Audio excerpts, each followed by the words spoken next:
voulez savoir qui Homer voulait écraser en premier lorsqu'il devint Godzilla? Dans une version japonaise de Springfield, les habitants vénéraient un monstre qui ressemblait exactement à Homer tel qu'il était des années auparavant. Mais seul le grand-père Abe continuait de perpétuer cette tradition. Chaque jour, il jetait des beignets fraîchement préparés dans la mer, espérant empêcher le monstre de se réveiller. Les habitants le prenaient pour un fou, mais Abe insistait, c'était le seul moyen de protéger Springfield de la destruction. Bart et Lisa ne purent donc s'empêcher de rire en le voyant. Pour les autres, ce n'était qu'une vieille légende stupide.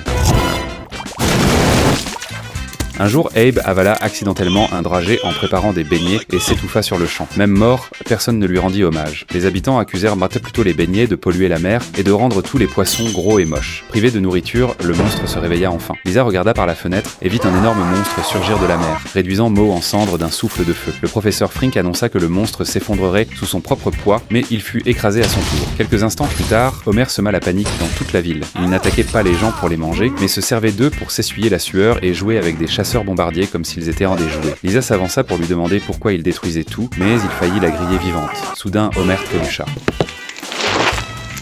Ah, merci. En réalité, tout cela faisait partie d'une mise en scène. Les investisseurs adoraient Homer. La représentation était bon marché, absurde et hilarante, si bien qu'ils investissent 500 millions pour en faire un film.